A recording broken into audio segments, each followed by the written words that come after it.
This was the moment I realized my own mother had cleaned out my entire life savings while I was sleeping. The crushing weight of that truth hit me like a physical blow the second I saw the zeros on my screen. Her reason for such a profound violation was devastatingly simple. I said no. A single word, a boundary finally drawn after years of silent compliance, had triggered this ultimate act of betrayal. My name is Alex. At 26, I'd spent years meticulously building a stable and independent life as a freelance software developer in Seattle. My world was one of quiet focus, coding late into the night to create something secure and mine. My younger sister, Chloe, however, lived a different story entirely, a narrative of perpetual crises and constant, lavish bailouts entirely funded by our mom. Where I saw responsibility, they saw entitlement. The final, unconscionable demand came during a tense evening visit. My mother, without preamble, stated I was to cover Chloe's $15,000 credit card debt, accrued from what she called a rough patch. Real family doesn't keep score, she insisted, her tone brittle and leaving absolutely no room for debate.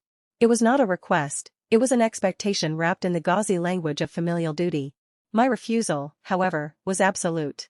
The money represented more than currency. It was months of sacrificed weekends, quiet nights while friends went out, the tangible result of my own discipline. That money is mine, I told her, my voice surprisingly steady. I earned it. The answer is no. She left in a blistering fury, the slam of my apartment door a violent punctuation mark to her final, hissed words about ungrateful children. What she did next, using a spare key I'd long forgotten she even possessed, would systematically unravel the very fabric of our family, exposing rot we'd all pretended wasn't there. That night, exhausted from the confrontation, I slept a deep and unaware sleep. The first alert buzzed my phone into life at 5:37 a.m., a jarring electronic chirp in the dark. Bleary-eyed and disoriented, I fumbled for the device, the blue light harsh against my tired eyes. I opened my banking app, expecting perhaps a routine notification. What I saw stole the breath from my lungs. Credit limit maxed. Checking and savings accounts drained to near zero. Scrolling down was an exercise in horror, line after line of payments to collection agencies and creditors I didn't recognize. A cold, creeping numbness began in my chest, spreading outwards to my limbs and fingertips, making them feel alien and heavy. The math was simple, undeniable, and grotesque. $15,000 vanished into the ether before the sun had even risen. The how clicked into place with a brutal, nauseating clarity, the spare key, our furious argument, her entitled, expectant silence after I'd stood my ground. My hands were trembling, but a strange, cold focus descended as I tapped her contact. She answered on the third ring, voice suspiciously light, almost sing-song. "Did you sleep okay, honey?" she asked. I didn't let her finish the facade. "You took it," I said, my voice low and flat, devoid of the hysteria churning inside me. "You went into my home and you emptied my accounts for her." The pause on the other end was long, heavy, filled only with the static of the line. Then, a sigh, not of remorse, but of exasperation.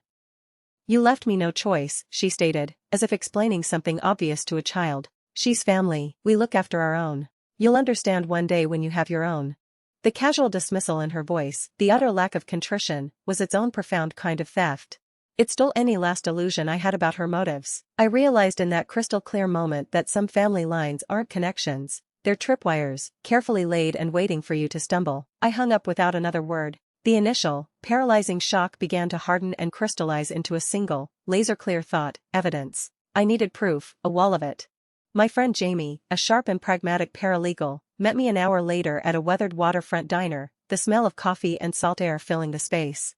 My hand shook as I slid my phone across the table, displaying the digital carnage. She scanned the alerts, her expression shifting from concern to grim professionalism. "Alex, this isn't favoritism anymore," she said, looking me squarely in the eyes. "This is fraud. Plain and simple." Her advice became my immediate lifeline. Don't scream. Don't threaten. Document. Secure everything, every transaction, every message, before they even realize you're planning to fight back. Together, over cold toast and endless coffee, we mapped a preliminary plan. It was the first flicker of real hope I'd felt since the alarm buzzed, not a warm hope, but a sharp, determined one. Back in the silence of my apartment, the violation felt palpable. I logged into my building's online security portal with Jamie on speakerphone. Scrolling through the grainy, time-stamped footage, we found her. There she was, just after midnight, a hood pulled up over her hair but her profile unmistakable, slipping inside the side entrance. 10 minutes later, the same figure exited, walking with a purposeful briskness. I saved the video file, my heart a drum in my ears. Next came the forensic work, bank statements, downloaded and printed, their timestamps aligning perfectly with her illicit visit. Each transaction was a hard, cold fact. Then, digging through old texts, I found the precursors. Your sister is sinking. Be her life raft. It's just money, Alex. Family is forever. Each message was another brick in the slowly rising wall of proof. Jamie guided me remotely, helping me organize everything into a meticulously labeled digital folder. This, she said, her voice firm through the phone, is your shield. It protects you from their gaslighting, from the you're overreacting narrative. Now, we need to find your sword. The sword, as it turned out, came from the most unexpected of places, my father. We'd been emotionally distant since the divorce, his quiet life in a small town east of the mountains a world away from my mother's drama. I needed his perspective, his knowledge of her patterns. His voice, when he answered, was steady, a calming anchor. I'm not surprised, Alex, he said, a sad resignation in his tone. This tracks perfectly with her history. Then, he reminded me of a detail I'd filed away as unimportant years ago, my grandfather's will. He explained that a specific, rarely invoked clause stated that any beneficiary convicted of intentionally inflicting financial harm upon another beneficiary would automatically forfeit their entire share of the family trust. My mother's share, he revealed, was substantial, sitting in a managed fund. Chloe had a smaller portion set aside. Your grandfather was a shrewd man, my father explained. He saw the dynamics. As the named successor trustee, you have the full legal authority to enforce that clause if the conditions are met. I'll scan and send you the documents tonight. Hanging up, I felt the scattered pieces of a much larger, more powerful strategy snap together in my mind.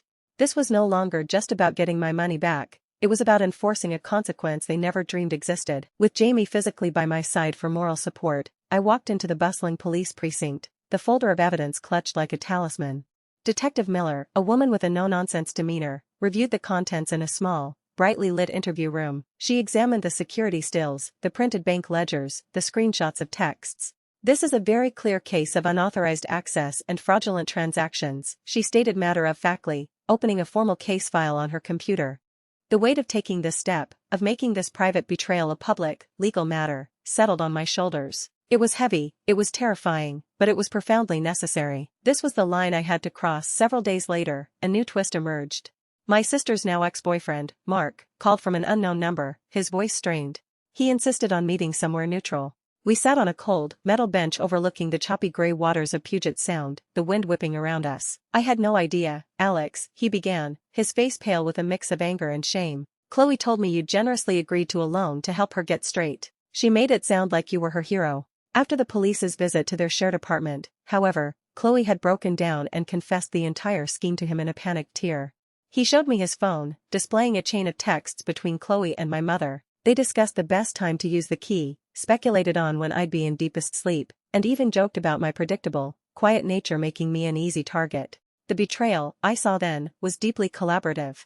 Mark, to his credit, had ended the engagement on the spot, handing back the ring amid her frantic pleas. I can't build a life with someone who has that kind of ethics, he said quietly. I immediately forwarded the fresh screenshots to Detective Miller, watching in real time as another cornerstone of their potential defense crumbled to dust. The courtroom on the day of the hearing was a study in solemnity, all polished oak, hushed voices, and the scent of old paper. My mother and sister, flanked by their weary-looking attorney, stood and pleaded guilty to the charges, a strategic move, their lawyer later told the press, to show remorse and seek leniency. The judge, a stern woman with penetrating eyes, laid out the sentence: 3 years of probation for each, 200 hours of community service, and full financial restitution to me within 30 days. As we filed out, my uncle, my mother's brother, intercepted me in the marble hallway. Stacy, please, he implored, using the childhood name I'd left behind. Think of the family. This can stop now. We can heal. I looked at him, at the desperation in his eyes to smooth things over, to return to the dysfunctional but familiar equilibrium. I simply shook my head. They made this choice for the family, I said softly, and walked away.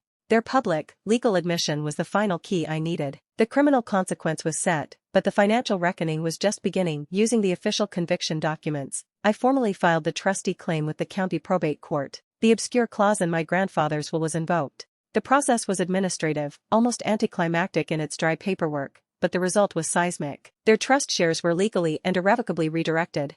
The fallout was swift and severe in its practicality. My mother, a licensed dental hygienist, lost her professional license renewal due to the fraud conviction on her record. Her career was over. Chloe, now buried under high-interest payday loans she'd taken to meet the restitution order, was trapped in a vicious cycle of debt, her job options limited by her probation terms. Their worlds, once expansive with entitlement, became very small, defined by mandatory probation meetings, dwindling financial options, and the cold silence of relatives who now kept their distance. I learned a hard truth. Peace isn't found in forgiveness that is demanded of you, but in the quiet space created by boundaries you have finally enforced. For me, life slowly recalibrated to a new normal. I invested the inherited funds wisely, creating a financial buffer that felt like armor. At work, I channeled my focus into a complex new project, earning a promotion and a significant raise. Every Sunday, without fail, Jamie and I went hiking, the physical exertion and the mountain vistas cleansing something deep inside. The deliberate silence that followed after blocking their numbers on every platform was the most profound and healing peace I'd ever known. My father and I, cautiously at first, rebuilt a quiet, honest relationship over monthly dinners, connecting over shared loss and a mutual respect for truth. The entire journey taught me the most valuable lesson: obligation is a ghost. It only holds the power you choose to give it through fear, guilt, or a misplaced sense of duty. If you've ever felt pressured to set yourself on fire just to keep family warm, please know you are not alone. The weight of that expectation can be crushing. Drop a comment below. What's the most unreasonable demand a relative has ever made of you? And if this story of finding strength in the face of ultimate betrayal resonated with you, please like this video. It helps more people find these important conversations. Make sure to follow Winds of Thought for more honest journeys into navigating life's toughest storms and finding clarity on the other side.